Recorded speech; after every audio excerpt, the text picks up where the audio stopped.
आपका नाम है दीपक कुमार। Yes sir. ठीक है। आपकी उम्र क्या है दीपक? सर 23। 23 ईयर्स के हैं आप। बहुत बढ़िया। अटेम्प्ट कौन सा है ये? सर दूसरा अटेम्प्ट। गुड। बहुत कम उम्र में जो बच्चे यहाँ आते हैं हमें लगता है कि उनको तो निश्चित रूप से प्रेफरेंस मिलनी चाहिए। अभी आपसे बात करके देखते हैं। 10 राज्यों में पूरे देश को बांटना है। आपके अनुसार ये 10 राज्य अब क्या होंगे? अभी आप जानते हैं कि पहले भाषा के आधार पर बनाए गए, फिर संस्कृति के आधार पर बनाए गए, अलग अलग विकास के आधार पर बनाए गए। अब इतने ज़्यादा हो गए हैं, उसकी कोई औचित्य नहीं है क्योंकि कम्युनिकेशन बढ़ गया है। अब उतने दूर दूर की परेशानी नहीं है। 10 राज्यों में बनाना है। बताइए ये राज्य क्या होंगे? सर वर्तमान समय को देखते हुए तो राज्य का एक जो संकुचन है वो किया नहीं जाना चाहिए, अगर लेकिन फिर भी मुझे मौका मिलता है, अगर मुझे ऐसी शक्तियाँ मिलती हैं कि मुझे एक सभी पूरा राज्य नक्शा दोबारा से रीड्रॉ करना है। बताइए क्या कर रहे हैं? तो सर मैं भौगोलिक आधार पर राज्यों का विभाजन कर सकता हूँ सर। Very good. जो मध्य भारत, जो उत्तर के गंगा के मैदानी भाग हैं, उनको एक राज्य में कर दिया। एक हो गया गेंजेटिक प्लेन्स। Yes sir. ठीक है। और दूसरा सर जो डेक्कन्स के इलाके हैं, जो प्लेटू इलाका है, उसे एक स्टेट में कर सकते हैं सर। थर्ड सर पठारी राज्य हो गया। हाँ सर। थर्ड सर जो हिमालयी राज्य हैं उन्हें एक तरफ कर दिया जा सकता है, और जो नॉर्थ ईस्ट के राज्य हैं, जो छोटी पहाड़ियां हैं, उन्हें सर एक राज्य में पिरो दिया जा सकता है। ठीक है।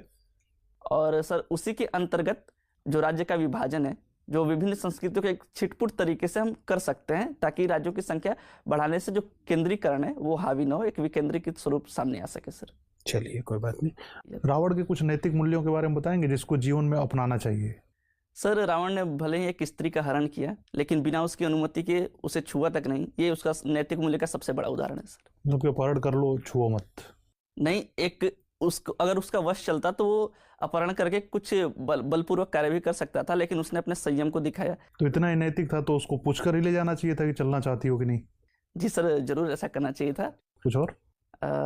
दूसरा सर जो एक उसे ज्ञानी माना जाता है, एक वो भी सर कहा जा सकता है अच्छा। सर में।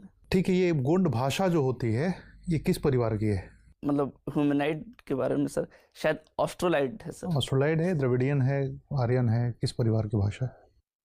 कैसा लगा आपको इंटरव्यू देके? सर एवरेज रहा सर। एवरेज रहा? यस। अब जैसे एवरेज रहा, ये खुशी की बात तो है नहीं, दुख की बात है, लेकिन आप इस पर मुस्कुरा रहे हैं। क्यों मुस्कुरा रहे हैं इस पर आप? सर अच्छा लग रहा है सर ऐसे इंटरव्यू देखे, बट रिजल्ट शायद एवरेज रहा। आपको क्या किसी ने सलाह दी है कि मुस्कुराना है बहुत ज्यादा इंटरव्यू में? नहीं सर, ये प्रकृति है सर मेरी। थोड़ा सा नियंत्रण कीजिए। देखो आपकी एंट्री बहुत अच्छी है, आपकी ड्रेस बहुत ही शानदार है, बहुत सुंदर आप दिख रहे हैं, कहीं कोई समस्या नहीं है। हो सके तो सॉक्स चेंज कर लीजिएगा, ब्लैक पहन लीजिएगा। देखो दीपक, आप ना जिन प्रश्न के उत्तर आपको आते हैं, फैक्चुअल वाले प्रश्न, उसमें तो आप बहुत बढ़िया जवाब दे रहे हैं। जहां नहीं आते हैं वहां आप सॉरी बोल रहे हैं। सॉरी आपका मुझे ऐसा लग रहा है कि ठीक है, बस थोड़ा सा गति कम कर दीजिए।